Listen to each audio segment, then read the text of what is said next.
할렐루야. 아멘. 네, 갈등과 대립과 전쟁이 끊이지 않는 이 세상 속에 우리를 구원하기 위하여 주님께서 평강의 왕으로 이 땅에 오셨습니다.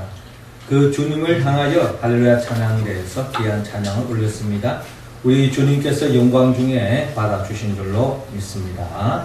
찬양의 가사처럼 그 주님을 우리가 경배하고 그 주님과 함께 이 세상 속에서 평화를 끼치고 또한 하나님의 행복을 기쁨을 누리며 살아가는 우리 모두가 되기를 주의 이름으로 축원합니다. 이 시간 옆 사람과 한번 복음을 나눕시다. 성탄을 축하합니다 라고 인사합시다. 성탄을 축하합니다. 예, 성탄을 축하합니다. 주님께서 이 세상에 우리를 구원하기 위하여 주님이 이 땅에 오셨습니다. 주님께서 이 땅에 오신 우리 주님은 오늘 성경 본문에 예수님이 이 땅에 오셨을 때 어떠한 모습으로 오셨는가를 우리에게 밝혀주고 있습니다. 우리는 그 모습을 통하여 주님이 이 땅에 오신 의미를 헤아려 보고 우리도 주님과 함께 주님의 뜻을 이룸으로 하나님께 영광 돌리고 또 하나님의 기뻐하는 하나님의 나라를 열어가는 우리의 모습이 되기를 원합니다. 먼저 오늘 성경 본문 7절을 보면 예수님께서 구유에 태어나신 분이심을 밝히고 있습니다.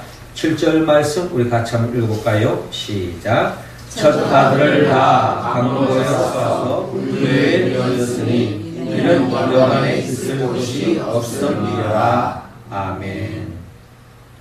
그렇습니다. 예수님은 이 세상에 태어났을 때에 어떤 왕궁에 태어난 것도 아니고 또 아주 화려한 곳에 태어난 것이 아니라 구유에, 즉 말과 소가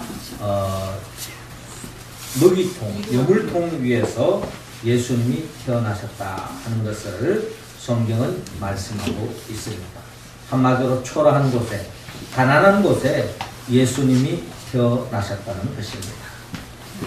예수님은 태어날 때만 가난한 것이 아니라 그의 삶 전체가 가난으로 일관되었습니다. 누가복음 9장 58절에 보면 예수께서 이르시되 여우도 굴이 있고 공중에서도 집이 있으되 인자는 머리 둘 곳이 없도다 라고 말씀하셨습니다. 이처럼 예수님이 태어날 때나 그의 삶 전체가 가난의 삶의 연속이었다.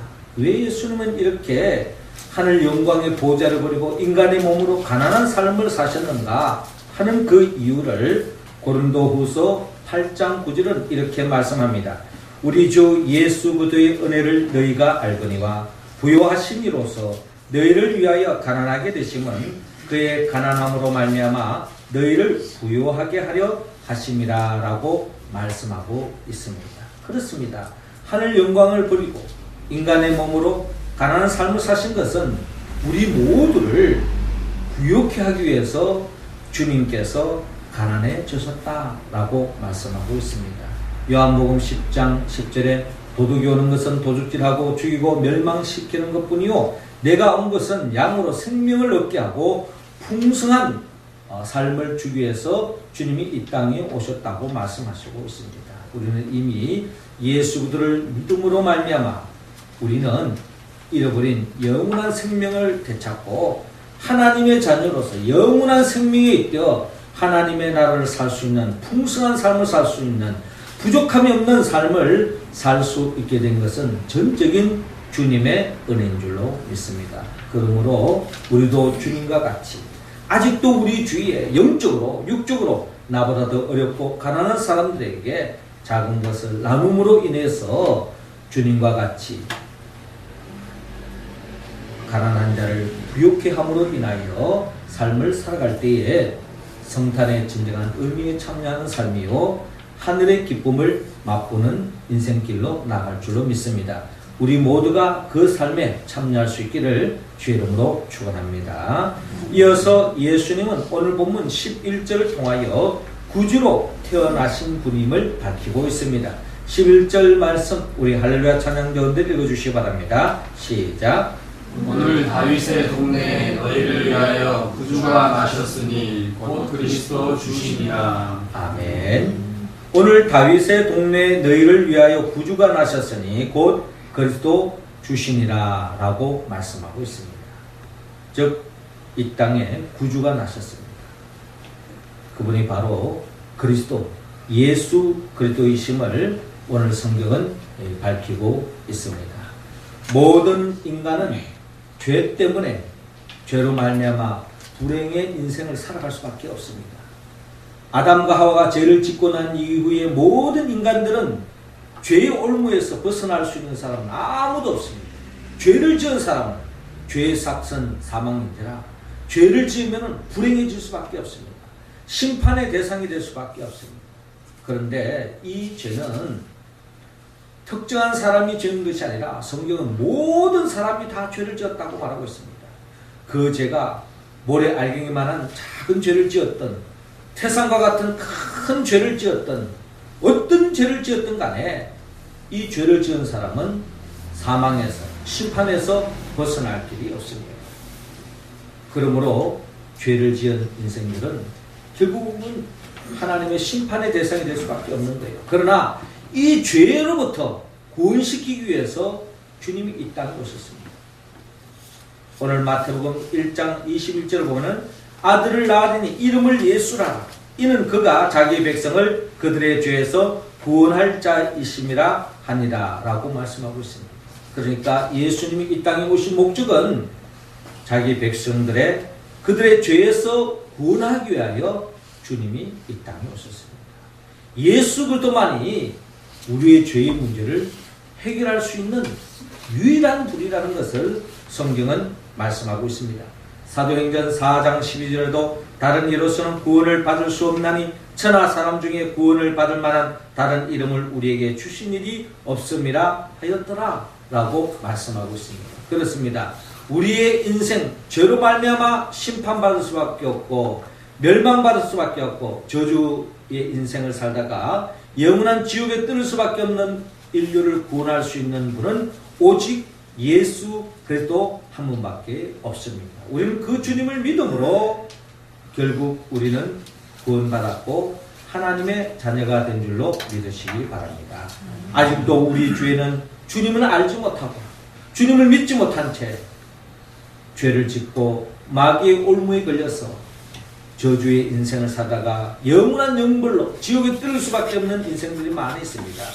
그들에게 복음이신 예수 그리스도를 전부하여서 진정한 성탄의 기쁨을 매일매일 삶 속에 누리는 우리 모두가 되기를 주의 이름으로 축원합니다. 마지막 세 번째로 예수님은 이 땅에 평화로 태어나신 분임을 밝히고 있습니다. 14절 우리 같이 한번 읽습니다. 시작. 지극히 높은 곳에는 하나님께 영광이요 땅에서는 하나님이 기뻐하신 사람들 중에 평화로다 하나라. 아멘. 그렇습니다. 예수님이 이 땅에 오신 목적, 인간의 몸으로 예수님이 성육신 하신 목적은 하나님께 영광 돌리기 위함이었습니다. 하나님께 영광 돌리는 예수님의 삶은 사람들 속에서 평화를 주기 위해서 이 땅에 오셨다라고 말씀하고 있습니다. 이 세상은 끊임없는 갈등과 대립 또 테러, 전쟁에서부터 그치지 않습니다. 이러한 세상에 주님은 참 평화를 안겨주기 위하여 주님이 이 땅에 오셨습니다. 마태복음 5장 9절에 화평하게 하는 자는 복이 있나니 그들이 하나님의 아들이라 일컬음을 받을 것이며 라고 말씀하고 있습니다. 주님이 기뻐하는 인생, 결국 화평케 하는 자, 그 자가 바로 하나님의 아들의 삶을 살아가는 인생이라고 주님은 말씀하고 있습니다. 로마서 12장 17절에도 아무에게도 악을 악으로 갚지 말고 모든 사람 앞에서 선한 일을 도모하라. 할 수 있거든 너희로서는 모든 사람과 더불어 화목하라. 평화를 누리라 라고 말씀하고 있습니다. 이 치열한 이 세상 속에 살아가고 있지만 우리 모두도 주님을 본받아서 이 땅을 살아가면서 모든 사람과 속에서 화해를 도모하고 화평을 이루고 평강을 이루는 우리의 삶이 되어질 때에 성탄하신 우리 주님이 이 땅에 오신 뜻을 이루는 줄로 믿습니다. 주님이 가는 곳에 평화가 도래되었던 것처럼 저와 여러분들이 가는 곳에 진정한 참 평화를 이루어 하나님의 나라의 기쁨, 그 평강, 그 샬롬을 우리가 이 세상 속에 또한 전하고 또 실현하는 우리 모두가 되기를 주의 이름으로 축원합니다. 사랑하는 성도 여러분, 주님은 이 세상에 부유에 태어나셨습니다. 가난한 자로 태어나셨습니다. 우리를 부욕해 하기 위해서 주님은 우리도 이 세상에 주님의 은혜로 하나님의 자녀된 자로서 부족함이 없는 인생을 우리로 세워주었습니다. 우리 주위에 더 가난한 자들에게 나눌 수 있는 인생길을 살아가기를 원하고 있습니다. 그리고 주님은 이 세상에 우리 모두를 구원하기 위하여 구주로 태어나셨습니다. 그 구주를 대신 예수를 믿음으로 구원받은 우리도 아직도 예수를 믿지 않는 자들에게 복음을 전해야 하겠습니다. 그리고 주님은 이 세상에 평화를 끼치기 위해서 오셨습니다. 우리 모두도 그 평화를 누리고 화평케 하는 자로서 삶을 살아 하나님 앞에 영광 돌리는 삶을 살기를 주님은 원하고 있습니다. 이 말씀에 우리가 어떻게 응답할 수 있을까요? 우리가 성령의 도움을 받아야 합니다. 성령은 예수님의 영입니다. 우리를 구원하기 위하여 말씀이 육신되어 이 땅에 오셨고 우리의 모든 죄를 대신 짊어지고 십자가에 못 박혀 죽으시고 죽은 자 가운데 3일 만에 부활하신 분입니다. 그 주님을 믿고 의지하며 나아갈 때에 예수영 보혜사 성령이 함께 하십니다. 그 성령이 함께함으로 말미암아 우리 모두도 주님과 같이 이 세상 속에서 많은 사람들을 부욕해 하고 풍요로운 인생길로 인도하며 또한 구원의 길로 인도하며 평화를 안겨주는 복된 인생, 주님과 같은 인생을 살아가는 우리 모두가 되기를 주의 이름으로 축원합니다. 기도드리겠습니다.